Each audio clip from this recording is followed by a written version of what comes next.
Greetings, weary traveler, and welcome to That Game Rules, the worst podcast ever recorded, where we break down classic video games and mix in old memories from the playground. I'm your host, Scuba. Thanks as always, and today it's time once again to see if Sega really can do what Nintendo don't.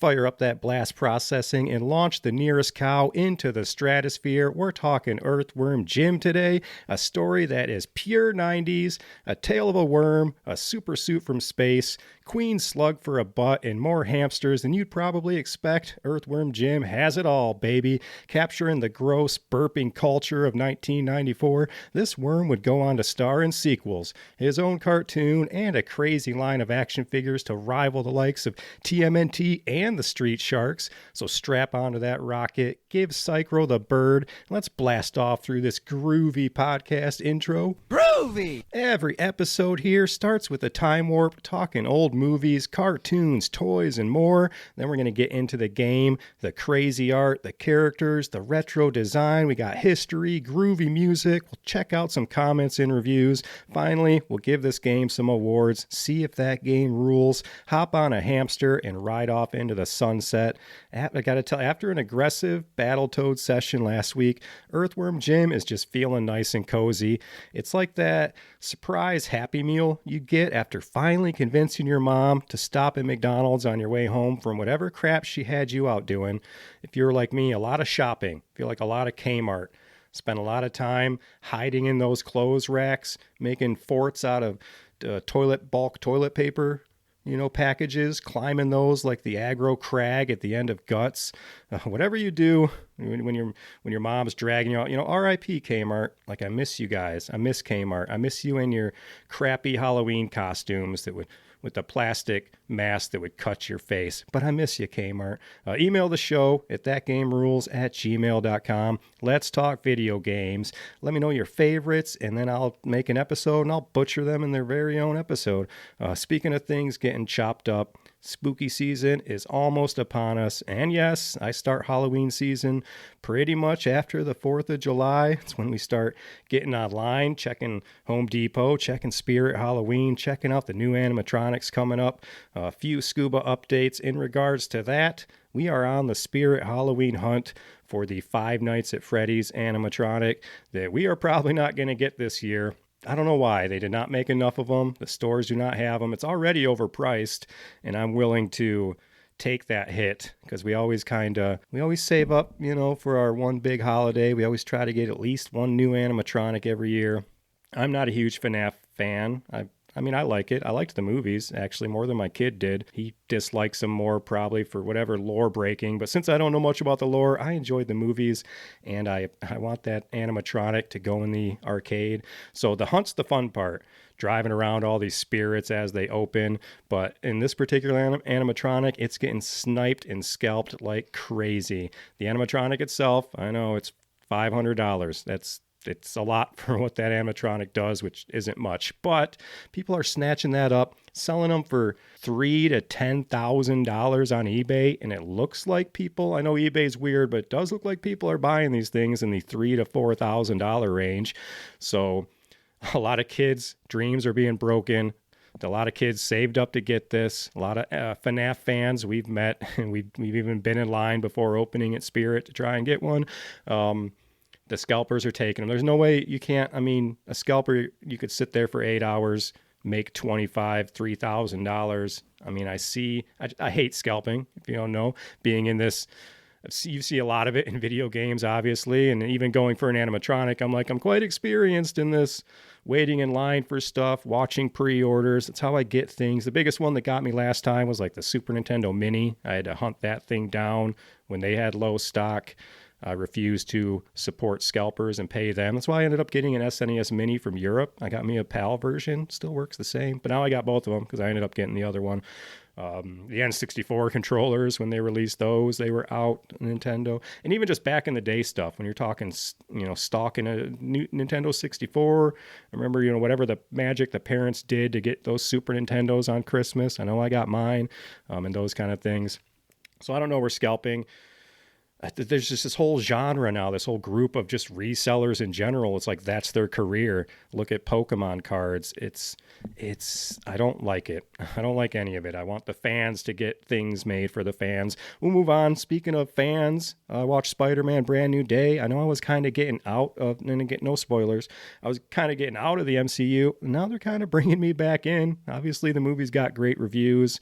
And yeah, if Marvel can do, one or two good movies a year, maybe even just one, and keep that, let's kind of shrink it back down. And that's what made Spider-Man a good movie, is it's kind of just, Spider-Man in New York again. Let's get the weird multiverse kind of out of it. Also, before we get into the game, we'll get out of these updates here. The Switch 2 Zelda leaks. Yes, I've seen them. It's the system itself with the Ocarina of Time skin and stuff on it. I've just never been big on any of those kind of custom systems. The only thing I remember being big on was which color N64 I wanted to get back in the day, jungle green, or whatever. Just atomic purple is fine. I like that one. I like anyone who's got the collection of all those colors of N64s. But I'm not going to... It's like I got a Star Wars Xbox, but that was just because it was what was there when I went to go buy an Xbox. So I don't really, if you're waiting to get a Switch 2 and you're a Zelda fan, obviously go for that. But it's nothing I'm going to be standing in line for. I'll be busy at Spirit Halloween, standing in line over there. We'll talk my gaming memories of Earthworm Jim. Some games, they just feel more at home on the Sega Genesis. SNES versus Genesis. You had the Aladdin sword debate. You got the Mortal Kombat Blue Sweat debacle. And somewhere in the mix is Earthworm Jim, a game whose grooviness hasn't been felt since the likes of Toe Jam and Earl. I get those two. If I end up saying Toe Jam instead of Earthworm Jim, I can't. They're together. I must have played them around the same time as a kid, or just the fun 90s-ness. I think there's cows in both games too. But he's, Earthworm Jim, he's no Mario, he's no Sonic, but he managed to climb his way out of the dirt and into the talk of the playground where it counts. If you didn't know Earthworm Jim back in 1994, you weren't reading enough Nintendo Power and EGM, and you didn't have your finger on the pulse. Definitely rented this a few times. It's so cartoony, but also it's got that dark humor, kind of like Ren and Stimpy, but it's better than any Ren and Stimpy game they released. And how could you not give this game a try when the commercial itself was getting banned in certain countries, certain parts of the USA? It's that commercial with the old grandma just shoveling worms into her face and chomping down. We'll talk about that more later. First, we got to head back to 1994, see what was going down that caused a couple of guys to make a game with levels like Buttville and enemies like Queen Slug for a Butt. Let's time warp. Have enough road to get up to 88. Roads? Where we're going, we don't need roads.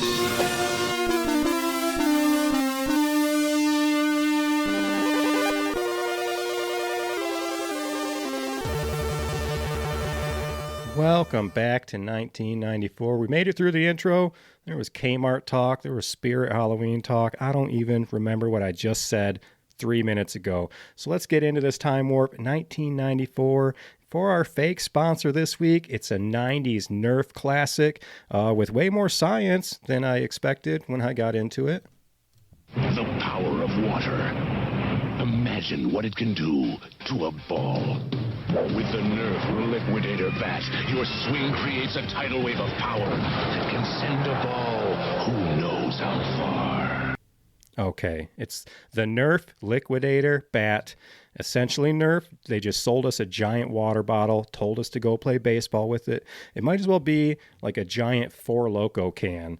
The thing, it's just a baseball bat, but then the back half end is like, it's cool because it's like green plastic, which is of course crazy colors for us, but then it was just filled with water on the end. So you would think as you're swinging, like the water goes to the end of the bottle, or it looks like that. The end of the bat gives you this extra swing on it. The tech, like does it really work? Like, does that, wouldn't baseball be all of that if they just, there's like a Blurns ball, Futurama situation. Let's get crazy water bats in the mix. But I fell face first into a Reddit thread to learn all about the Liquidator Bat, and I ended up with a whiteboard just full of nonsense equations, like right out of Good Will Hunting. So listen to this guy on Reddit. This guy named Snake JG. those rare scientists who get on Reddit sometimes and just school all of us fools. So here's what he wrote. He said, I'm going to try to reason about this by comparing it to a bat that has the same mass as water, but already at the tip. So picture a non-liquid moving. So essentially like hollow, which I believe is not proper in baseball. So like a hollow with like a heavy end, heavy tip. So he says here, at the beginning of the swing, the liquid bat will be easier to accelerate, but as the liquid moves outward, conservation of angular momentum will actually cause the liquid bat to slow down. So it is really going to depend on how your muscles interact with everything and what their torque profile is throughout the swing. You have three options. If your muscles produce the most force when the weight is shifting to the end of the bat through when the bat contacts the ball, the liquid's going to be a great help. But if your muscles produce force at a constant rate throughout the swing, it'd probably be a wash. I like that pun. And then if your muscles produce the most force towards the beginning of the swing, then the liquid will actually weaken your swing. So I don't understand a lot of that stuff. Am I so out of touch? No, it's the children who are wrong. I never said I was a smart guy. Maybe Negan could have used that bat in The Walking Dead.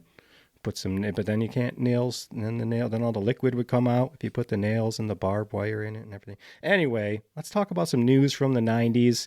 The first online pizza order ever via a prototype web page. It's also considered to be the first ever online commercial transaction ever. They avoided the Noid, if you're wondering. They ordered a Pizza Hut pizza, and what was on it? No pineapple, thankfully. They had pepperoni, mushrooms, I don't approve, and extra cheese. That's good enough. You can't out pizza the Hutt. So that's way back in the day. First on the internet, Pizza Hut. There's none around me, so I don't know what you taste like anymore. Yahoo was born. Amazon was founded. We're a bunch of rich people to ruin our lives, a few years down the road. The PlayStation debuted in all its 32-bit glory. And in science news, the FDA approved the first genetically modified whole food for sale. It was a tomato. And here we go again. Did you not watch Attack of the Killer Tomatoes? It's bad enough scientists today ignore all the Terminator movies and just keep advancing AI, but it all could have ended in the 90s in a Veggie Tales massacre. But thankfully, they just made them all have lower shelf life. That's what the modification was, which I approve of. But speaking of terrible and great movies, let's head to the theater for what some critics call the best year in movies ever. Let's all go to the lobby. Let's all go to the lobby. Let's all go to the lobby to get ourselves a treat. 1994 had it all. You had massive commercial blockbusters. You had groundbreaking independent films like Clerks. And then you had The Lion King, just setting the high bar for what an animated film could be. But listen to some of these movies in 1994. You had Forrest Gump. That was making the first use of digital movie effects. You had Stargate. They released the first movie website tie-in. You had Pulp Fiction. You had Shawshank Redemption. You had Street Fighter the movie. It probably shouldn't be in a category next to Shawshank Redemption. But then you had the Jim Carrey trifecta. All three of these released in 1994. Ace Ventura, Pet Detective, Dumb and Dumber, and The Mask. And I think I saw all of those in the theater. I had Ace Ventura recorded off the TV. Back then, you had that great, it was part of that home video collection, complete with all those old commercials and everything. I know I saw Dumb and Dumber in the theater. Had to have your mom come and stand next to you and while you bought the tickets because the people wouldn't let you in. My mom never cared. It was just like, tell them to rated R. None of it mattered. She was just like, yep, let them buy the movie ticket. She didn't know what was going on. But Dumb and Dumber, that's one of my favorite movies. Another one where the sequel was pretty lame. Just when I think you couldn't possibly be any dumber, you go and do something like this and totally redeem yourself. But speaking of those recorded TV movies, we got one cartoon to highlight today on the old TV, featuring the star of our show himself, the Earthworm Jim cartoon. Earthworm Jim, the soil he did crawl. Earthworm Jim, a super suit to fall. Jim was just a dirt-eating, chewy length of worm flesh, but all that came to a crashing end. Earthworm Jim, he's such a groovy guy. Earthworm Jim, he rockets through the sky, cruising through the universe, having lots of fun. Here comes Earthworm Jim, you know that he's a mighty one.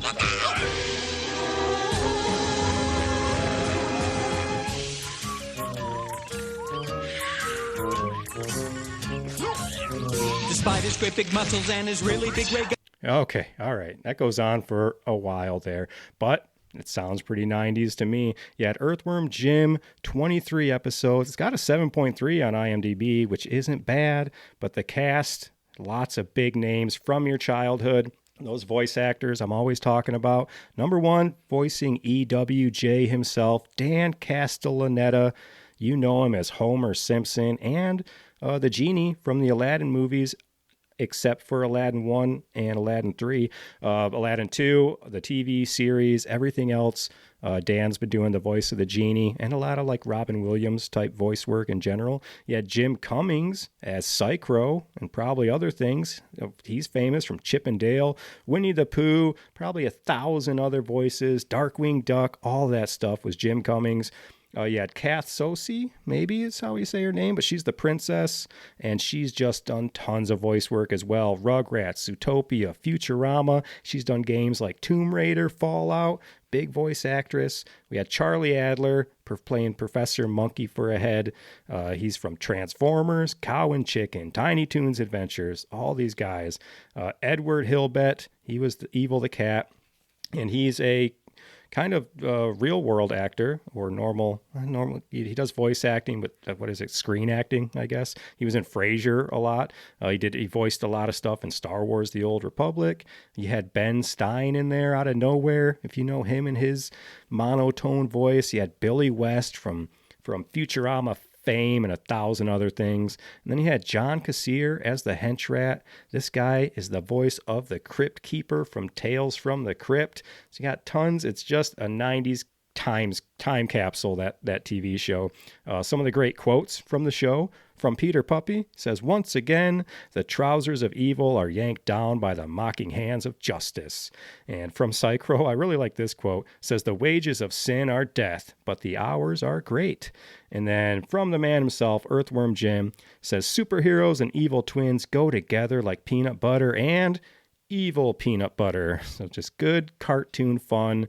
Also, every episode ended with a cow falling on a random cast member. So just plenty of bovine humor to go around. Groovy! So before we talk video games and get into Earthworm Jim, evil cats, and hamster talk, we got one more stop to make, and it's at our school's local book fair. Take a look, it's in a book, a reading rainbow. Talking the old scholastic book fairs, a chance for kids to show off how much their parents cared for their education by buying posters and bookmarks and junk instead of actual books. So no Goosebumps today or Babysitter's Club for this trip. I want to shout out a classic, How to Eat Fried Worms, written back in 1973 by Thomas Rockwell. And yes, that is Norman Rockwell's son, if you know who that is, if you're an artist at all, famous painter.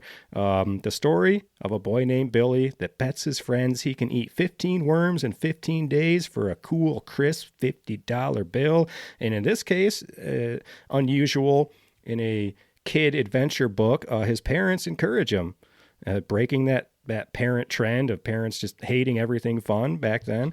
His friends, they try to help him out by disguising the taste using ketchup, mustard, horseradish, and maple syrup. Because this is the 70s, there's no Cool Ranch, no Hidden Valley Ranch back then for them to maybe fry some worms up with some ranch. I'd say maybe some Cajun, maybe some Lawry's. There's some Montreal steak seasoning. Hilarity ensues. Go to your local library, folks, and support education. Plus, libraries rent out video games. And we're going to check out video games right now. Let's open this can of worms. Let's check out this box art. Now, I know you love video games, and I asked the clerk which is the one every boy wants. You got me. Oh, yeah. Looking at you, Earthworm Jim. 1994 by Shiny Entertainment. Started out on the Sega, went to the SNES and plenty of others. Ports down the road there. taking a look at this box art on the Genesis side. You got your big red Genesis line across the left side. Again, I'm a Genesis guy, not a Mega Drive guy here. And the cartoon looks great. The artwork, it's got Earthworm Jim. And already the name is cool enough. And then the character is even better. And from there, you just got to pick up the game to play it. This new character, the sprite looks good. It's if you weren't there for it, it's just everything about the 90s. In this case, the colors look good. The logo looks real good, the Earthworm Jim, to catch your attention. And then for funsies, in the background, you see a cow just randomly kind of in this hellscape looking background. Jim's looking jacked. He's looking ripped. He's looking like he doesn't skip leg day, or at least arm day. And he's got his blaster, and he's ready to go. So let's talk about some of the history of this game as well. Hey, listen. It's all started back here with Playmate Toys. Finding success with the license. Those were the guys for Teenage Mutant Ninja Turtles, the toy line. So the company itself wanted to start their own franchise. Inspired by the success of the Sonic the Hedgehog series, they decided they wanted to start the franchise as a video game, which was a rare approach at the time. Speaking of rare, it's kind of like Battletoads, right? That was like another franchise going after that TMNT crowd. They kind of started with a video game. They didn't get, their cartoon didn't get picked up. They didn't have action figures like Earthworm Jim did. But Battletoads, you're still in my nightmares, so you're there. From there, the game's design actually started with creator Doug Tenople's simple sketch of an earthworm that he presented to Shiny Entertainment. They were impressed. David Perry and the rest of Shiny bought the rights to Earthworm Jim, started developing the game. From there, Doug would work on doing the game design, creating level ideas, voicing Jim's character in the game, while Perry and the other programmers created other characters and game mechanics. This game's crazy atmosphere, crazy world, the kooky characters, they were all created with this new freedom these guys suddenly had.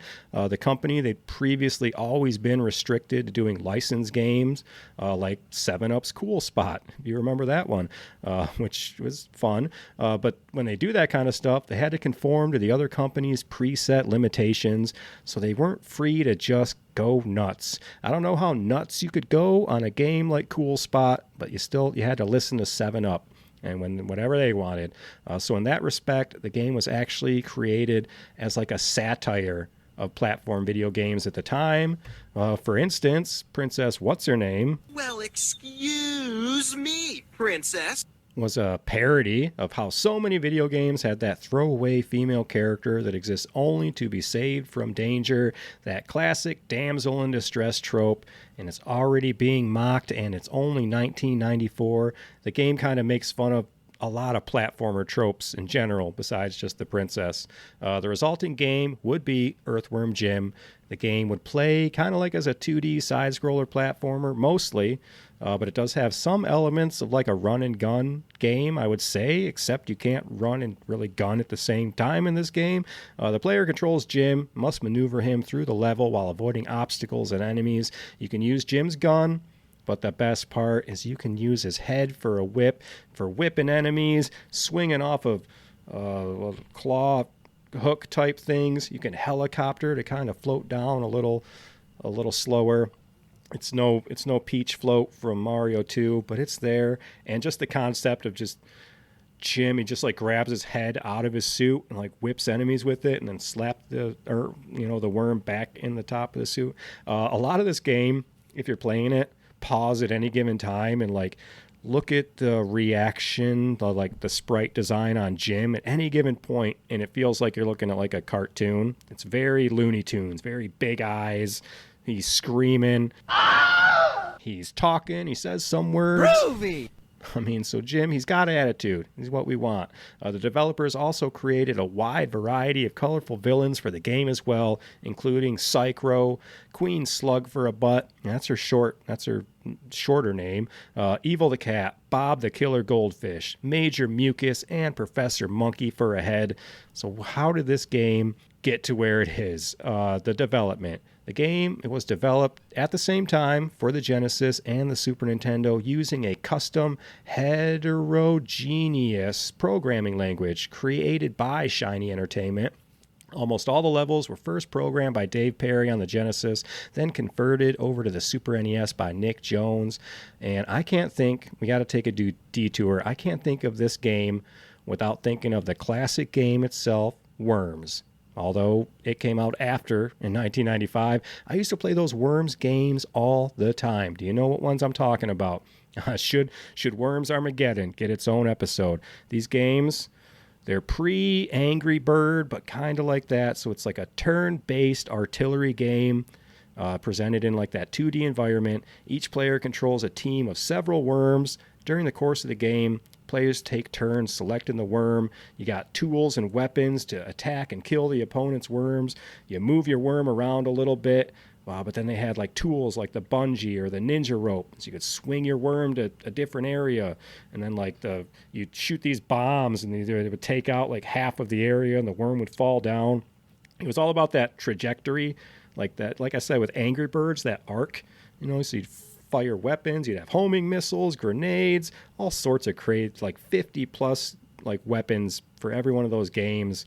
And that's like the different selections of weapons. Every scenario or map was like generated, so it was random every time. What else?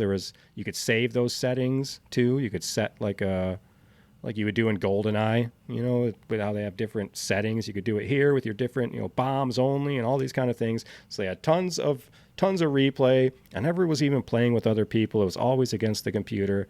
But I always remember Worms, always had a good time playing Worms. Shut up and take my money. We're going to just keep talking about Worms. For the release of this game, Earthworm Jim, the original version was released for the Genesis in October of '94, and then the Super Nintendo was released shortly after the original. It's largely the same as the Genesis, but not exactly.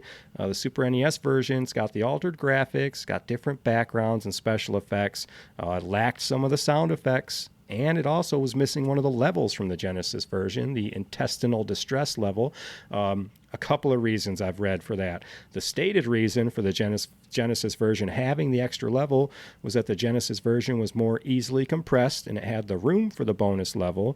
But also, subsequently, Nick Brudi stated in an interview that Sega asked Shiny Entertainment to add a level exclusively to the Sega version in exchange for reduced cartridge cost. So they're cutting deals in there. And that's kind of how, between the Genesis and the Super Nintendo games, it's always been something like that. A new level, a different level, it's pretty clutch. It's a pretty big deal. It's not just Aladdin's got a sword in one game and not in the other. Although, if you know, the Genesis and Super Nintendo Aladdins are completely different games. They just happen to look alike in some spots. So Nick says when Sega asked them to do that, that they designed that level overnight at intestinal distress, completed coding and everything, and testing the level in one single day. They got all that done. Now we know. And knowing is half the battle. G.I. Joe! That sounds like a fun night. Pizza party. Let's make a level. The game's Genesis release was promoted with a television commercial in which an elderly woman tells a bedtime story about Earthworm Jim while eating live earthworms. I'm sure the ones she's eating are gummies or whatever. But she's grabbing them out of a big bowl of worms and just shoving them in her face. The networks airing the commercial received so many complaints from nauseated viewers that the commercial was pulled in some markets, mainly over on the West Coast, including stations in like Portland, Spokane, Sacramento. I think even some countries banned the commercial. And it's this one. It's the Earthworm Jim commercial with the old lady eating worms. And then there is the Super Mario World 2 commercial where the fat guy's eating and then explodes everywhere. They had the best, grossest commercials back then. Take a listen. See if you can visualize this. See if it sounds as disgusting to listen to as it is to watch. This is the story of Earthworm Jim video game. In outer space, a sweet evil cyclone lost to Queen Cyberspace suit. Well, it's Smooshes. Why not a slimy Earthworm Jim? And blammo, he becomes a superpowered hero. He takes out that precious dog. Then that stupid worm goes onto the planet Hutt. He even tries mucus Spongy jumping, and if that doesn't stop him, maybe the battle with Queen festering sweaty slug for a butt will. Earthworm Jim probably mates. Good times. The game's special edition was released for the Sega Genesis add-on, the Sega CD. Who had that? It was based on the Genesis version, but it contained all of its levels, plus some extended sections, and a single, completely new level titled Big Broody. And these versions were also the only ones to contain alternate endings when winning on the easier difficult modes, in which a narrator, Doug himself, rambles on about many false facts about worms or congratulates the player in like a similar absurd manner. Eurocom ported a compressed and scaled down version for the Game Boy. And of course, it struggled with the lack of color, lack of graphical detail due to both processor and small screen size, had choppy animations, had the lack of buttons, which made it hard to control. Meanwhile, over on the Game Gear, it's in color, but still suffered from all those other problems of the old Game Boy version. I bet my Wookiee. I mean, we'll take our games on the go, but some of those ports were rough. I did not play Earthworm Jim on the Game Boy. Not sure I ever want to. What do you press for whip in the gun? Is there different? I'd have to check that out. But we're not. We're moving on to the music. The Earthworm Jim original game soundtrack, composed primarily by Tommy Tallarico. You've got tracks, classic, iconic tracks like Title Theme, which you heard at the beginning. You got Junket, or maybe it was this Junk level I think we played. Subterranean. The music blends. It's got like a surf rock, classical pieces you're about to hear, some ragtime, some quirky electronic soundscapes, all sorts of craziness. I've got, I think, 4 songs today for you, but we're going to play the one from Evil the Cat's level 2. You'll hear the classical music. It's very Fantasia-like, and some weirdness at the end of it. Let's hear some music, and let's get into some straight game chat.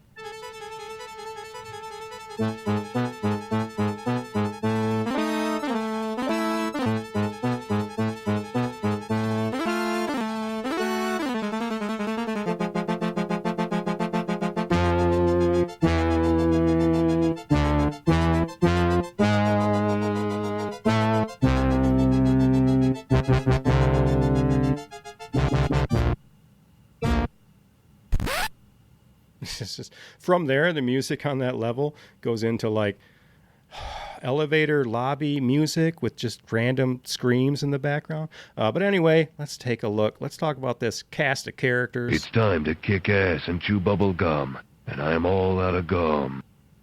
I will be reading a lot out of the manual because it's a good manual. It's got good art. It's got good jokes. It's not taking itself too seriously. One of those gems, one of those old manuals that the guys put some work into. So for the characters, we've got Earthworm Jim, just an ordinary earthworm caught in a suit he doesn't understand, faced with the daunting task of keeping the superpowered suit out of the evil clutches of his vicious enemies. You'll have to use every weapon and power you can just to keep Jim alive, and has he got weapons, whips, plasma blasters, hamsters, and other high-tech stuff. All of this to try and rescue the madam herself, Princess What's-Her-Name. Excuse me, Princess. She's the twin sister of the Queen. She got the good end of the genetic pool, a truly bodacious babe of the highest magnitude. When asked about her favorite activities, she sweetly replied, "Save the space whales. I'm a Libra. Will you buy me a spaceship?" So, talking about those two characters, they got their own action figures. When you're talking that first Playmates toy line, Jim had multiple toy lines and a lot of unreleased stuff too as far as their action figures. And again, this Playmates company is the company making this video game, so they probably had all these. You got all this great art ready to go. You got some basic Earthworm Jim in his super suit with his blaster. Then you've got Earthworm Jim with the detachable, like flexible worm head that you can put into his hand and use for whipping. You got Earthworm Jim in a battle damage suit. You have the slightly battered, daring defender of the Earth, the cosmos, and everything else suit. And that came with a spring-loaded chest plate that would expose the interior of the super suit. You've got the deep sea mission suit with a water gun. That was inspired by the down the tube levels. You got Jim on his power rocket, and that was the only vehicle featured in the original toy line. The mountable rocket was included in a rare mail-in repainted figure of Earthworm Jim. They were made in limited number, and the phone line used to order them could only be obtained by completing the special edition in hard difficulty mode. I'll mention that later. You had the Princess What's-Her-Name, Earthworm Jim's main squeeze, or so he thinks. She had like a spring-loaded bug launcher. You had Peter Puppy, but he also came with a monstrous version of himself. You know, when he hulks out, they were in the pack together. We had Bob the Killer Goldfish, Psychro, Evil the Cat. You had the Hench Rat. You had tons of stuff. We even had, in 1995, Taco Bell released them as part of their kids' meal. Groovy! Earthworm Jim is just taking over. Let's take a look at these controls. You've got, for your Sega, you got your A, B, and C buttons. So your A button is going to fire your plasma blaster or any other weapon you get. Sometimes you can get those power blasts on your blaster there. Also acts as an accelerator when you're on your rocket. Your B button does the head whip, the hamster bite, you'll find out, and the bungee shove. It also activates shields during rocket flights. And then C button makes Jim jump, or when in flight, turns Jim's head into a rapidly rotating helicopter blade. And for the directional pad, your D-pad, it controls which way you move and which direction you look. What did you think it did? Again, this is straight out of the manual. It's not me giving you attitude. Also, it's got 3 difficulties you can pick. You got your easy, normal, and your hard. In this case, it's practice, normal, and difficult. So the difficulty, there are 3 levels of difficulty in Earthworm Jim. Every level of difficulty changes a number of things. In practice, you can't even watch fishing shows. Salt makes you cringe. You don't even own any Earthworm Jim action figures, and you still haven't figured out the hamster gags. In normal mode, okay, you've ordered the action figures, you juggle fishing lures, you call him EWJ, even though it's more syllables than Earthworm Jim. You've been caught in long underwater, tying your hair to a curtain rod to see if you can swing from your head, just like EWJ, and you begin to make hamster jokes yourself. That's normal mode. Now, difficult mode, you go swimming in trout-infested waters. You sunbathe at the beach on the hottest day of the year and swim in the Dead Sea. You've designed the next Earthworm Jim game and submitted your idea to Shiny Entertainment. You're a stud. You're tough. You're a lumbricious terrestris, which is a worm. It's like that Roadrunner, I guess, name for a worm. Your science name there. Let's get into the story. The worm has turned into a superhero. A small renegade ship escapes from the evil queen with a stolen high-tech suit, ultra-high-tech, indestructible, super space cyber suit on board. During a frantic battle with Psychro, the renegade and ship are blown to smithereens and the suit falls to a strange planet called Earth. Jim is struck in the head by a falling suit and by sheer luck rests safely in the suit's neck. Suddenly, the ultra-high-tech space particles of the suit set off a radical light-speed evolution, and we witness the birth of Earthworm Jim. Groovy! We're going to get into the gameplay. We're going to get into these levels. The game plays as a 2D side-scrolling platformer. Some levels have additional requirements beyond merely getting to the end of the level. For example, the level For Pete's Sake involves making sure the computer-controlled Peter Puppy character gets through the level unscathed. We all love those escort missions, don't we? You're killing me, Smalls. This one, I've had worse escort levels and missions in games. This one's not too bad. The levels commonly culminate with a boss battle. The game incorporates a large variety of villains in the boss battles. 2 villains made their only appearance in this game. Chuck, the junkyard man with a tendency to vomit bizarre objects, and Doc Duodenum, that crazed organ intestine of a giant alien thing. And in between most levels, you get a racing level called Andy Asteroids. Unlike the rest of the game, it places the viewpoint behind Jim. The player must direct Jim on his rocket in a race against Psychro through a tube-like structure while collecting items and boosts to avoid the asteroids. If the player wins, the next level started instantly, but if Psychro wins, you got a boss fight against him you got to beat in order to progress to the next level. And all these play like your bonus Sonic the Hedgehog levels. Put your POV behind you. Those levels where you're in like the half pipe chasing down the Chaos Emeralds. That's what all these kind of bonus Psychro levels look like. Some of the other variations in the gameplay occur throughout the game as well, such as the competitive bungee jumping and fighting level. There's an underwater maze that must be traversed, and you got a time limit, and you can't crash too many times.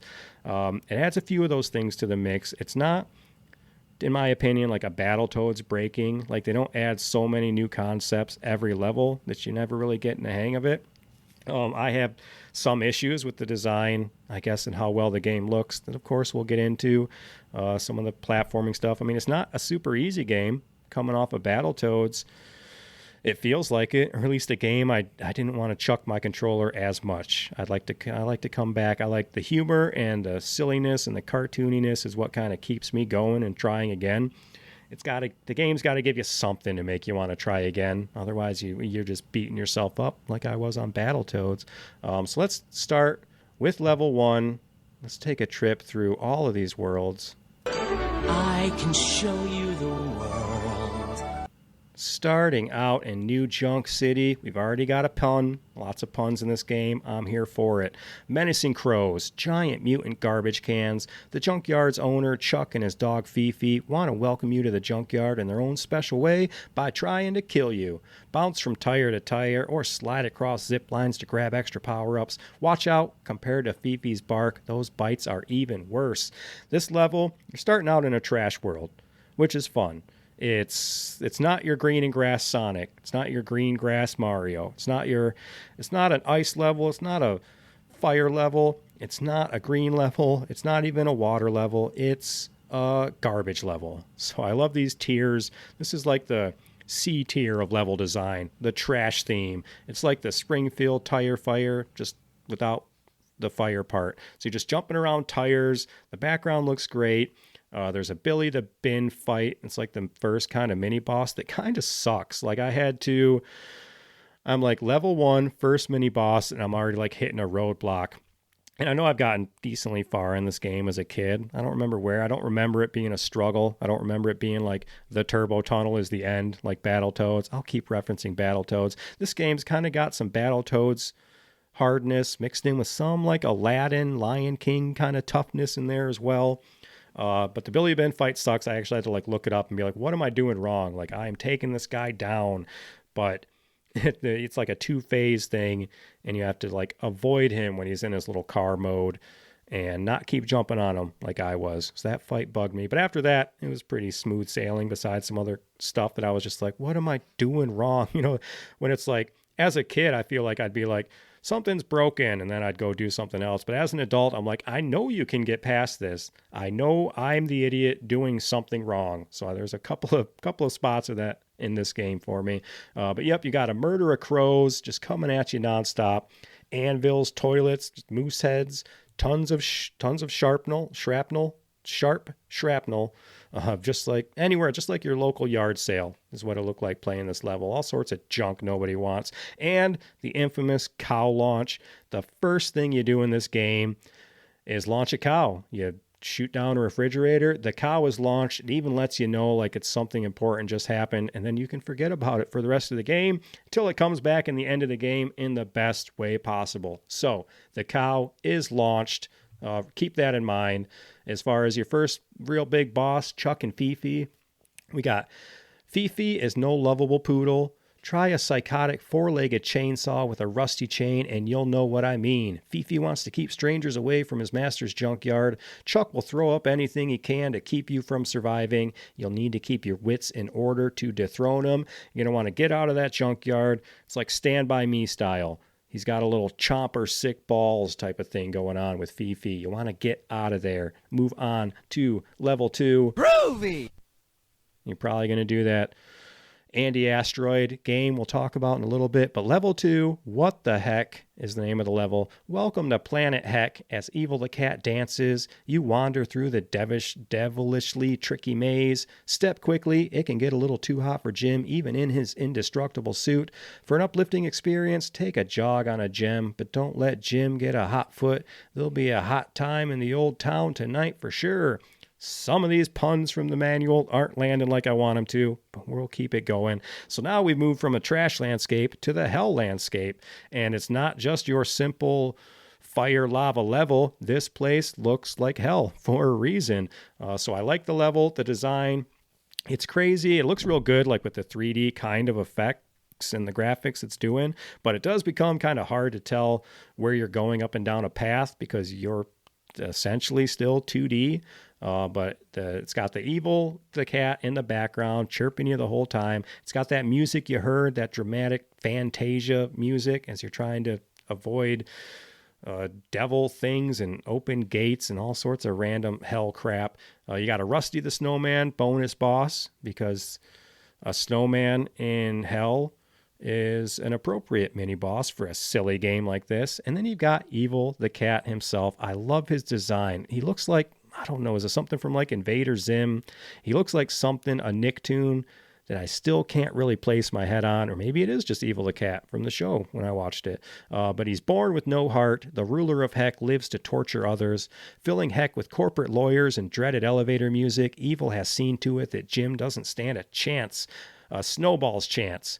Evil snowmen are a good example of how twisted this cat really is. If you thought Heck was bad before, you ain't seen nothing yet. Yeah, that's another one. You got lawyers as enemies, like throwing money at you out of their briefcase or something dumb like that. And yeah, it switches to like elevator music, which is probably what they would play in hell. So that tracks. And Evil is in that fight. It's your first fight outside of your suit. So sometimes in the game, Jim's just a worm. Your suit's out doing its own thing. So you just get to bounce around like a worm and do nothing else. Evil the cat himself has 9 lives during the fight. You have to kill him 9 times. Watch his little sprite carcass float away like in a cartoon when they turn into an angel with the halo and then they float away. Do that 9 times. It's not hard. It's pretty fun. So do that and we'll move on to level 3. Groovy! Down the tubes. Bob the Goldfish knows that EWJ's super suit could make him ruler of the world, maybe even the universe. Controlling the drone cat minions in his underwater lair, Bob will use his servants to find you wherever you hide, high or low. Don't let the size of Bob's kitten guards fool you. They're just as powerful as the cats. Hamsters galore. You've got kitten guards. You've got jacked up mutant cats. Look like something out of a Arnie Schwarzenegger weightlifting competition back in the day. Son of a bitch. That's all right. They're jacked cats, all being controlled by this fish in a bowl. Reminds me of like Klaus from American Dad. That'd be a fun boss fight. But it's Bob the Goldfish. So you've got, like I said, the jacked cats. You got your first hamster rides in this game. Like I said, that's fun animation when Jim. So you hop on a hamster, and the only way to get past some of these cats is on the hamster. You like push your button and it chomps down as you're running around on this hamster. So that's a fun little twist for some reason, the hamster rides. And then you've got like this submarine kind of mini game mission type of thing. You're in this, it changes it up. You're platforming there to a timed race kind of. You're not racing against anyone, but you're in a submarine. You got to make it from, point A to point B in a time limit while also not smashing the hell out of your submarine. So it's adding a little twist to the level already. But the best twist is the Bob fight itself. And then you got number 4, which is drone cat number 4, which is a big cat. But Bob and number 4. Bob is a goldfish with plans to steal Jim's powerful suit so he can rule the universe. He can't harm Earthworm Jim directly, but that's what drone cat number 4 is for. This brute packs a mean punch. Whatever Bob wants, number 4 gets, and Bob wants that suit. Well, Bob, you are just going to have to keep wanting, because as soon as you get to that Bob fight, what do you think a fight against a goldfish in a bowl is going to be? You just knock him off the table and the fight's over. So there's nothing else. You can whip him off the table. You can shoot him off the table. You can just bump into him like a cat and just knock him off the table. But that is it. You are hopping on your rocket and we're out of here. Groovy! And while we're here, let's talk about those rocket levels. Let's talk about Andy Asteroids. But to get you in the mood, we got to play the soundtrack from those levels.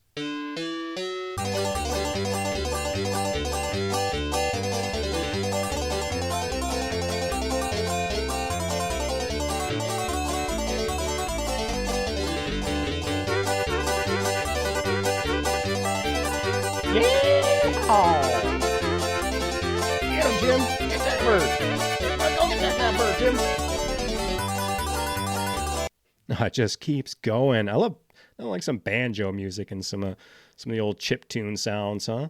So you got Andy Asteroids ready for a wild ride through space. Well, hold on to your seat because between each level, Psychro is right on your tail. Dodge the asteroids. Try knocking Psychro off of his rocket backpack to help you get to the finish line. Grab the atomic accelerators along the way to leave Psychro eating your heavy ions. Of course, if you're traveling that fast, you'll want to stock up on shields unless you're an expert pilot.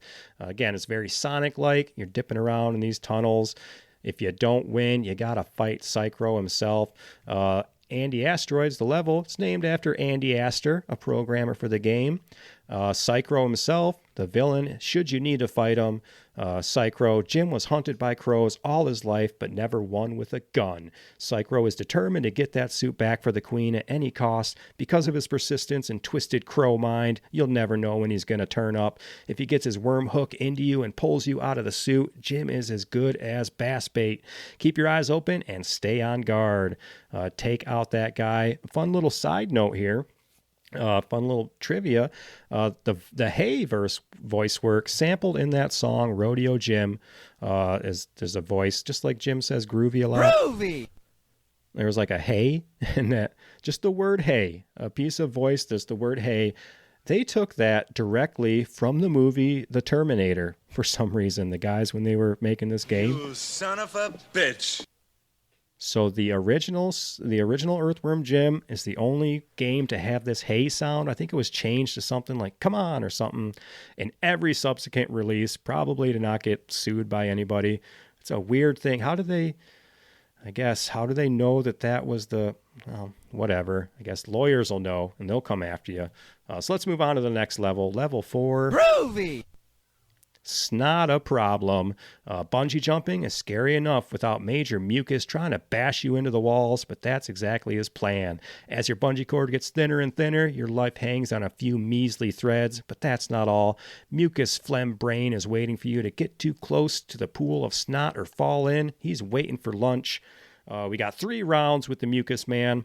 So no platforming. It's essentially like a 3-phase, 3-level, and it's just straight boss fight in this bungee jumping level.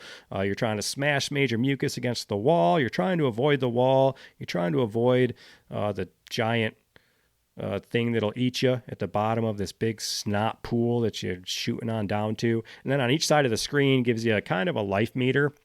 But it's cool. It's actually like your rope. So you'll see your rope or Mucus's rope getting thinner as the fight goes on. Major Mucus himself from the distant Phlegm planet. Major Mucus will stop at nothing to get Jim's suit. Bouncing wildly from a tiny thread of goo, the Major is bound to be trouble. Watch out. If he gets a hold of Jim, the snot will really hit the fan. This was also the introduction of Major Mucus, and he's a recurring character in the franchise, in the cartoon. He's got an action figure. He looks like one of them gross old mad balls from back in the day. And I like him. It's all green, a lot of green in the level, and I'm a big fan of like the green on black they're kind of doing in there. So we'll move on to our next level. Level 5 Groovy is titled Level 5. Of all the you've heard me say all the level names, so it's fun that for Level 5 they just call it Level 5. Whether they got lazy or it's a joke, I think it's funny. So level 5, the professor would love to have Earthworm Jim on the dissection table, but that darn super suit keeps him safe. The professor wants that suit back. After all, he designed it for the queen.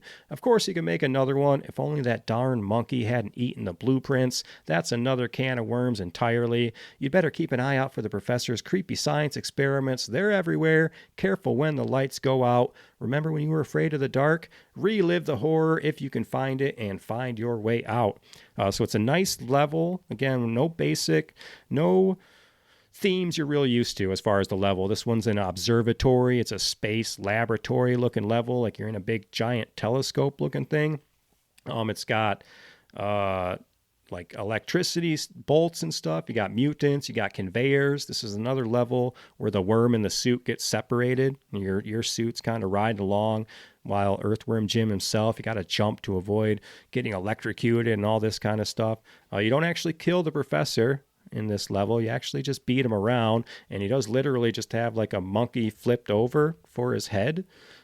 He's Professor Monkey for a head. And you'd be pretty mad too if you had a monkey sharing your head, or is the professor sharing the monkey's head? Whatever you do, don't call him Monkey Professor for a head, or he'll get really steamed. This guy is totally bananas and willing to destroy Jim to prove it. The level also has kind of like the underwater level. It's kind of like a round cage, kind of carries you through the level. You have to do a lot of gunning and shooting things. It like traps you and moves you around. Feels like a game of like Mousetrap. Feels like you're in this ball kind of moving around. This level also has the secret teleport to the level called Who Turned Out the Lights. It's a bonus level. It's very tough, scary dark level. You are making a lot of leaps of faith while shooting these eyeball creatures you never really see. But then the end to get past that, it's like these giant eyeballs are chasing you. You have to jump over them. You've got to really learn the layout of the level because you can't see anything. It's got some lights here and there, but that's the bonus level that doesn't really do anything. It's not hard to get to, but it's there. And then Robot Chicken. You got the Robo Chicken 2-phase fight. You're fighting them as a robot chicken, dropping eggs on him or something. And then it's like a vehicle fight where he's flying around at you. So a good fight, Professor Monkey for a brain, or Monkey for a head. Again, he's out there somewhere doing more monkey stuff. This guy was one of the developers. The reason he is who he is, Professor Monkey for a head, is based off of, I forget which developer, but apparently they're like a devout Christian. And this is based off of one of their teachers who tried to teach them about evolution. And the developer thought the idea of humans coming from monkeys was just so ridiculous that he made a character based on it. So that's where Professor Monkey for a Head comes from. Not that anyone who's listening to this cares, but I'm pretty sure that evolution is what happened. I'm not a very religious guy over here. Let's get into level 6. Groovy! Oh, for Pete's sake. Every game's got a level. We had the Turbo Tunnel and Battletoads. You got the Electric Seaweed and Ninja Turtles. In this case, we've got For Pete's Sake. Walking the Dog was never like this. If you let little Peter fall, watch out. His temper gets the best of him, and he mutates into a ravenous, hulking giant. If the meteor showers don't rain on your parade and the flying saucers don't blow you away, then maybe, just maybe, you'll make it through okay. Oh, did I forget to mention that the Unipus, it's like an octopus, but with one arm, tentacles, they can kill you? That's what that looks like a plant. I guess it's a Unipus tentacle thing shooting out of the ground. I guess it does wrap around you and stuff. This level, it's difficult. You're dodging aliens, dodging tentacle things, I guess. The meteor showers are tough, and it is an escort mission. You know, your little puppy dog friends hopping along. You got to whip them to get them over gaps. You've got to... There's spring things that he bounces up and down on. And yeah, if he gets hit with something or falls, he hulks out, grabs you, throws you back to an earlier part of the level. So it's not terrible. Just go back a little bit. At least he doesn't die each time and you have to start over. It's not the worst. But as far as Peter Puppy, Peter may first look like a cute, cuddly puppy, but when he transforms into his alter ego, there's nowhere to hide. This isn't going to be just another walk in the park with Peter. Jim's super suit helped him survive the trip through the black hole to Peter's world, but its powers might not be enough to help him get back. And then Peter becomes... essentially Jim's sidekick on the TV show, although on the show he's wearing pants. It's just a naked puppy in this game.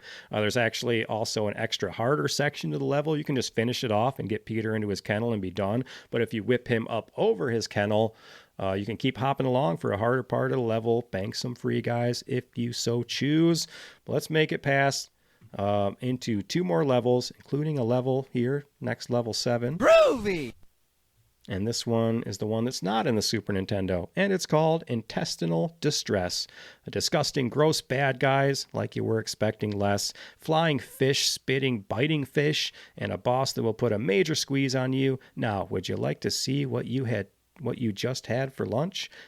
You're in a stomach type of thing here. So we've moved on from trash levels to hellscape levels to one of my favorite levels in video games, flesh levels. I don't know why. In this case, you're fighting rotten fish. There's like pill bugs. There's gut balls, which is just, I don't know, gut gas. I mean, it's burping and farting all over the place.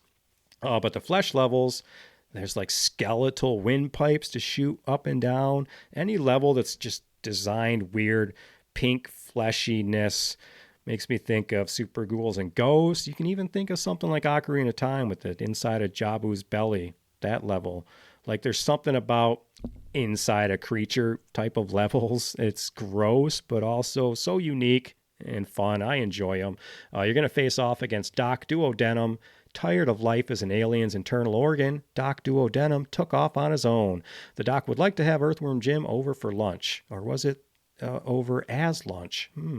Jim needs to escape soon or he'll make his final exit as an entree for Doc. Other than the deadly bile that oozes from his body, Doc is actually a tidy person, although not the sort that you'd bring home to meet your parents. Is an interesting description for Doc Duodenum. So a note on the Super Nintendo, we said originally that this level wasn't included for space reasons on the cart. Then we said that the level wasn't included because Sega wanted a bonus level over the Super Nintendo. Now, I've also read that this level isn't included on the Super Nintendo based on possible censorship from Nintendo's, very against blood, gore, those type of things. But I feel, again, I don't know. I wasn't there. Maybe it's a little mixture of everything. But based on the fact that Super Ghouls and Ghosts had a level that looks very similar to this as far as being a flesh level, it may have been more of that, Sega wanting that extra, level on their system type of thing. It could have been that. But we're off to the final level of the game. We're going to try and save that princess. We're moving on to level 8. Groovy! Level 8, one of the best names in the game. We're heading off to Buttville. It's dark. Now, before I describe Buttville, the fact that we were just in intestinal distress inside a giant alien stomach that we never really see, the alien, and then we move on to a level called Buttville, I'm not sure if this level is now of that alien's butthole or not. But here we are. It's dark. There's lightning in the distance, and you got to keep your head in order to stay alive. You're now facing the queen and her minions head to head, so use yours. The queen is using her control over all the insects in order to stop you. Everywhere you turn, one of her followers is going to be there. You may think it's hopeless, but it's not. Try to control your every move here. Any mistakes will probably be your last. So welcome to Planet Insectica. It's got 2 phases. You got your platforming level, and then you've got the descent, where Jim is... It's like, here we are again with Battletoads, Mega Man, this how fast can we get down this level? Just like the rat race level in Battletoads. Now we're weaving Jim in between all these like deadly spikes and stuff. It's like the bramble stages in Donkey Kong Country 2, like on crack though, as far as Jim swinging down here. But you make it to the Queen's lair. You got a lot of whipping, a lot of swinging. And I know I suck at that as far as the platforming. The whipping is pretty hard for me to get. That's where I get a lot of like Lion King with this game. It's like the game looks so good, so cartoony, that a lot of times you can't tell where to jump next. If is that part of the background? Is that a cliff I'm supposed to get? Am I supposed to swing from that? So there's a lot of that in this game. Whether or not you enjoy it enough to go through the motions of dying and redoing all these levels or not, that's going to be on you. But you make it to the Queen, and it's not a real big direct fight with the Queen. You're mainly fighting her like minions on your way to her. Let's talk about her, the evil Queen, pulsating, bloated, festering, sweaty, pus-filled, malformed slug for a butt. Adjectives escape us as we try to encapsulate the utter putridity of her being. Let's put it this way. She's big, she's bad, and she's in the mood for earthworm burgers. She has a face not even a mother could love and a body to match. She's Jim's ultimate nightmare. How can she be defeated? Is it possible? You know she has a twin sister, don't you? Who's a lot cuter than this one, apparently. One of the best parts of this level is the cow. As you're just platforming through this level, you just see a cow fly by in the background. If you manage to catch it, it does a moo and everything. I think there's a couple other levels where the cow might be in the background. But that cow ain't escaping us. That cow's going to come into play at the end of this game. Otherwise, it's a pretty easy boss fight. I think it's even a glitch that you can just whip her once with Jim's whip. That they might have taken that out. That might only be on the Sega version. Otherwise, I think Mucus is flying you around and you're just shooting every direction into the center. It's just a weird It's a weird level, more of a level fight than an actual just boss fight. But take her down and say you've been groovy. You've been playing the Sega, and you just beat Earthworm Jim.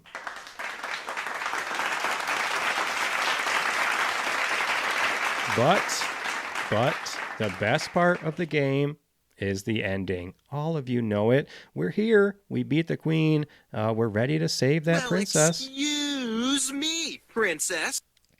So your last cutscene of this game, your last little kind of, I guess it's a cutscene, there's the princess standing out on the edge. You walk up to her in this lava-looking place, this real insectoid-looking planet, and as you walk up to her, Cow makes his return, lands right on top of the princess, and just smushes her completely. So now Earthworm Jim just kind of sneaks away, and the credits roll. As you're watching these credits, the princess, you can see her is just squished under this cow, and then the credits roll, and then the cliff collapses, and the cow and the princess fall into the lava and die, and then Jim sneaks in, and he just snatches the crown a little bit and sneaks away. Groovy! It's just such a great ending. I've seen it referred to as like red water. Is she alive? The cow looks like it hurt her pretty bad falling on her, and then I always just thought it was lava, so I'm just like, that's over. And like Jim, he just reaches in, looks around, grabs the crown, sneaks out. It is the perfect end to this game that wasn't taking itself seriously to begin with. But if you didn't make it this far, if you're needing just a little bit of help, then you know this game's going to have some secrets for you. It's a secret. Shut up. Some of the right out of the manual. I want you to hear these. Some of these hints and tips. We had some basic ones like try not to stay in the same place too long. As a moving target, Jim is a lot tougher to hit. All right, that's decent. And we had another tip like limit your firing to short bursts of plasma. This will help you save much needed rounds for later. Another solid one. But then our next tip, surrounding yourself with Earthworm Jim action figures, watching the new television show, and buying anything with Earthworm Jim, the Playmates logo, or Shiny Entertainment's logo on it will automatically make you the coolest person in your neighborhood. Straight out of the manual, people. But that isn't the best one, because a couple lines down after some couple real hints is my favorite. Making cookies with butter-flavored shortening rather than butter or margarine keeps them from flattening out too much during baking. So it's one of those games where this is the end of the manual. This is the hints and tips right before the blank notes page that those manuals had. And just fun stuff. Fun for the developers, fun whoever made the manual to go in and put dumb little jokes like this that make me enjoy it every time I go back to read these. A couple of the other actual real cheats you have in the game involve, like you want 100% health, you pause the game, you press A, C, C, A, B, B, A, C. Blah, blah, blah. So there's a lot of these. I'll list them all. I'm not going to list how to do them all, or I'm just going to say ABC a lot over and over. But the key thing being, if you did it correctly, you'll hear a little cheater word, meaning you got that cheat in right.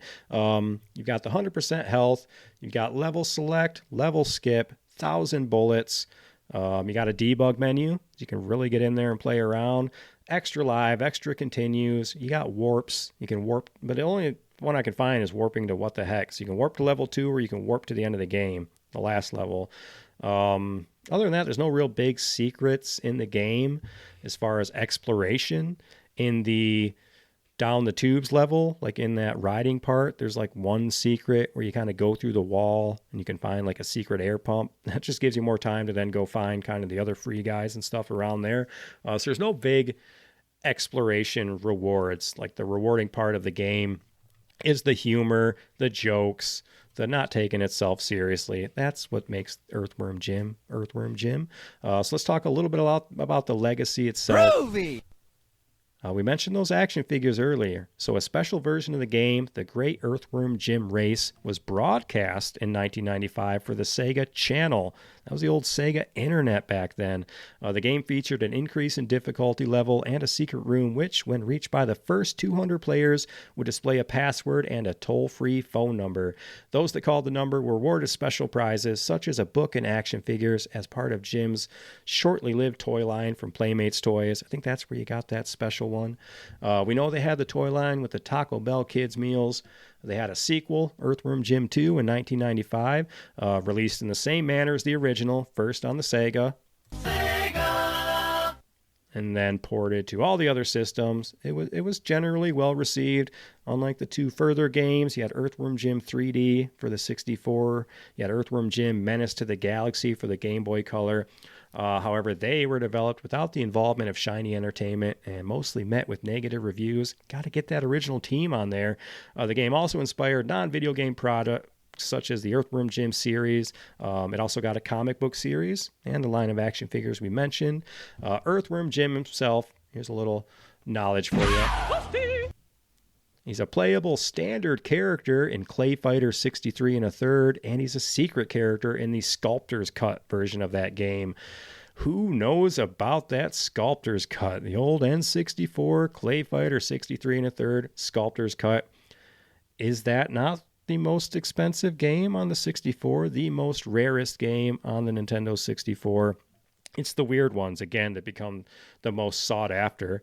Nobody's paying a bunch of money for GoldenEye and Mario 64. It's the ones that weren't made a lot. In this case, Clay Fighter Sculptor's Cut was a Blockbuster exclusive. You could only get it Blockbuster. Like, their name is on that game, which makes it extremely tough to find, just like a lot of the other not for resale games. In this case, it's its whole own game that's not for resale. That's, I think, what made it super rare and stuff. In my opinion, Jim should be in Smash Brothers. He is a perfect character for there. He's got the gun, he's got the whip, he's got moves from other games. His ultimate could be just like a cow that falls on everybody and crushes and kills them all. I advocate for a lot of people in Smash Brothers. So as big as that roster is, there's still characters to be grabbed out there. Looking at you, Dixie Kong. Looking at you, Earthworm Jim. Looking at you, Gino from Mario RPG. But that's it. We're going to see what some of the rest of the people on the internet think of this game, for better or worse. We're going to give this game some awards. We're going to get out of here in the grooviest way possible. Let's hit that award music. Aren't you a little old for video games? That man is playing Galaga. Thought we wouldn't notice, but we did. What do all the things that you want to do? Throw me a frickin' bone here. I'm the boss. Need the info.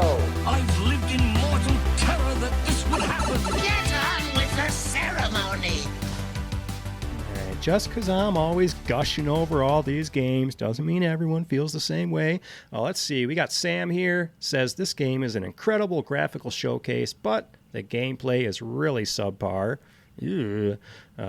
Next up, Robbie Koff. It's a long comment, but he's got a lot of nice points, so I'm going to read the whole thing. Robbie Koff says, a lot of the industry media was crazy about this at the time, especially diehard game fan. Looking back, it's quite amazing how David Perry became a gaming god because of Aladdin. Let me chime in here. David Perry, being one of the programmers on Earthworm Jim, also did Aladdin for the Genesis, I think. But he says, he continues, people were obviously psyched to play his next creation, and rightfully so. It looked awesome. This game ended up being just as beautiful as the other games of the time, like Donkey Kong Country and Lion King. My issue was that it was a hard game, and the platforming wasn't fun enough to make me want to get good at the game. There are some hard games that pull you in, and this wasn't one of those, at least not for me.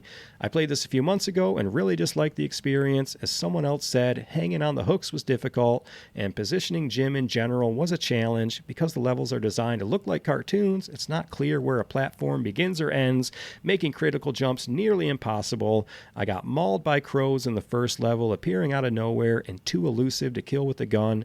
I didn't make it very far and I was too pissed to continue, which is too bad because the game makes you want to see what's next. Aladdin was a masterpiece, and when I find myself wanting more simple but fun David Perry platforming, I tend to look backwards to games like Global Gladiators, Cool Spot, and even Jungle Book, which I think he abandoned and left for someone else to finish when he started Shiny. That's a good comment. Groovy! It's a groovy comment. You got a lot of good points that either I have made already or agree with, and will make in my own reviews down the road here. The Aladdin comparison, the Lion King comparison we can go to. They look great, and like I said, it's hard to tell kind of what to do.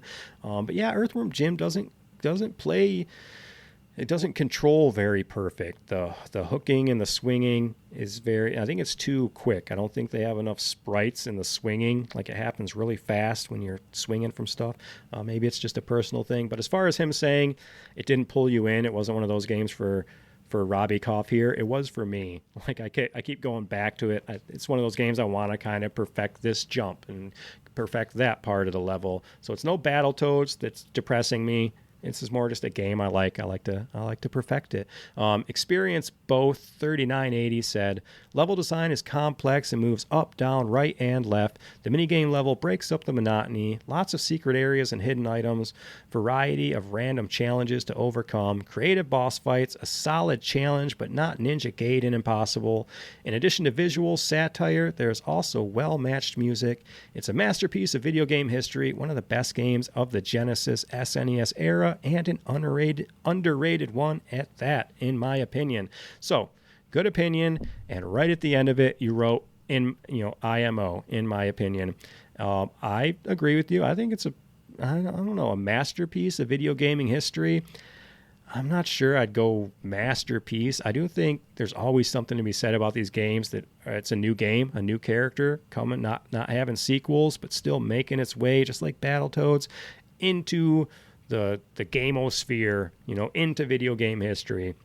It's just too bad Earthworm Jim isn't talked about a lot today. Zapanidi says, I was 14 when it came out and loved it. The goofy graphics, zany music, and silly humor totally connected with me. A few years later, when the second game came out, I disliked it immensely. I suspect that maturity played a role. However, I still enjoy the original game a lot, and it's largely due to nostalgia. So you got the nostalgia pulling you into the original game, and maybe you grew up too much to appreciate all the fart and burping jokes that came, I guess, in Earthworm Jim 2. I don't remember that one. I want to play it. I want to play Toe Jam and Earl 2 because I know they went platform on that too. Tons of games on the backlog here. Game and Gent says, I like it a lot. Played for the first time last year. Thought it was brutal, but after just going at it multiple times over 2 weeks, I got really good at it. Still can't beat it. Always die on intestinal distress, but I'm getting there.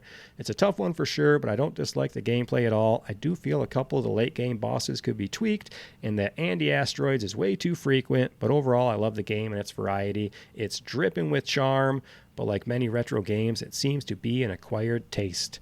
And that is true for a lot of retro games. A lot of times when it comes to people's opinions and reviews on games, you have to give them the old, how old are you? Like, because a lot of people wouldn't just pick this game up, a 20-year-old nowadays. It would just be dumb, maybe, to play something like this. 2 more comments. Dardaganon here says, decently designed in my opinion, but every time I play I stop at the water level, and the bodily organ level is all sorts of tedious. I think 90s nostalgia has a big part to play. That said, I still don't hate it. It just needs a level skip code to use. The sequel is marginally better, but has a similar problem and levels that I can't be bothered to retry. Aw. You're killing me, Smalls. Yeah, retry it a little bit. Put a little work into it. Final comment. It kind of goes along with all the comments everybody else says. It's short. It's from McGillis, and he says, you just had to be there. Groovy! And that's true, isn't it? To get some of this 90s stuff, you really just had to be there. But it's my turn now. Let's open up the chest, and let's give Earthworm Jim a little bit more praise before we hop on our rocket and fly out of here.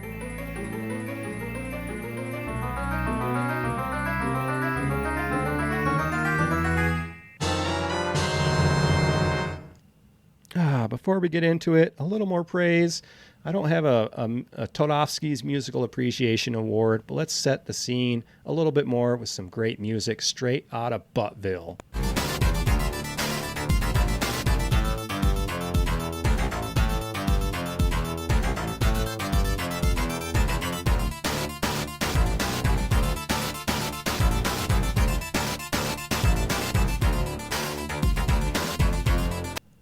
It's just so Sega. Again, more Kid Chameleon vibes. Every time there's a weird bass tone, and it's just, I played Kid Chameleon a lot, so it's always reminding me of that. Anyway, let's do it. Award number 1, Your Princess is in Another Castle Award, highlighting story elements, like at least Mario's princess had a name. In third place, we got Princess What's Her Name.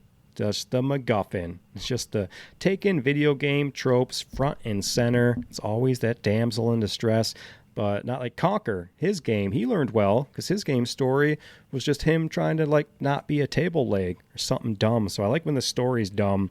And then, of course, the best part of this game, the princess just dies at the end anyway. And on top of that, it's all your fault that she's dead. You launched the cow. You shouldn't have did that.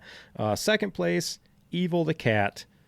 I just love, as far as just besides the amazing design, it's just besides the artwork of the cat itself. It's just, are there any cats out there in real life that aren't just a little bit evil? Like during the fight, his animation even takes a break while he's fighting you to stop and lick himself. So it's just classic cats being assholes, and I'm here for it. But the winner of the Princess in Another Castle Award, it's going to go to Earthworm Jim himself.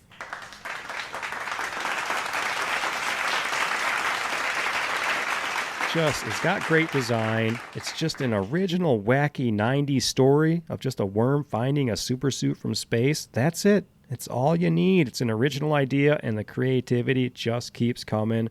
Burps and farts and all the 90s gross to go with it. Which brings us to award number 2, the Booger Man Award. It's going to be for the grossest, nastiest, gnarliest looking sprite in this otherwise beautifully cartoony game. It's going to be a hard pick. Third place, it's going to Chuck from Level 1 from New Junk City. He's the owner, maybe, of this trash world, but he's just like a big, fat, sweaty hillbilly in overalls, just burping and puking fish and garbage all over poor EWJ.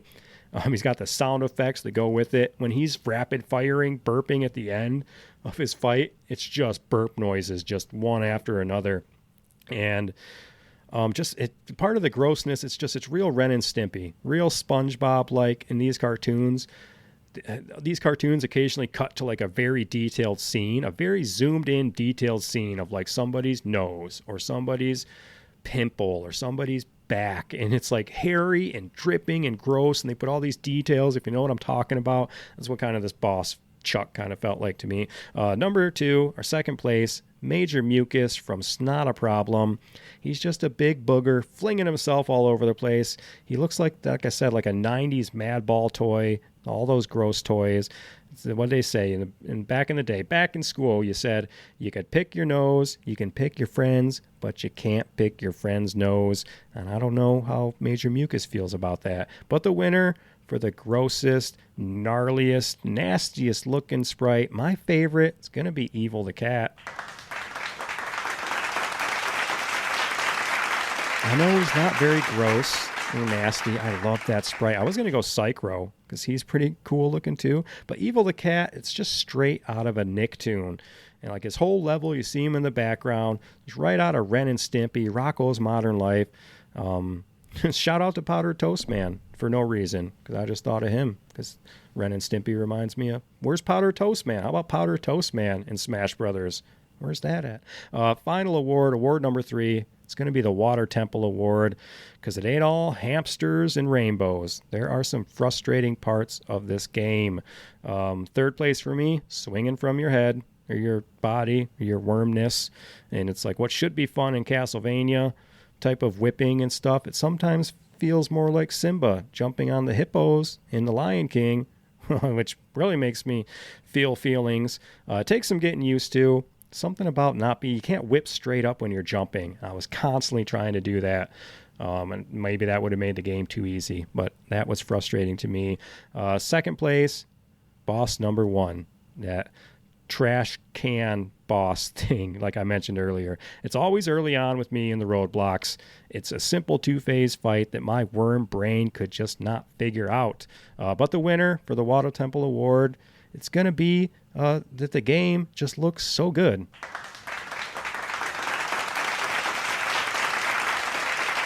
I know. Like, how is that a bad thing? Because the game looks so good. Well, like I mentioned, it suffers from Lion King syndrome based on the fact I can't tell where to jump sometimes. I'm also nitpicking. It's not the worst problem to have.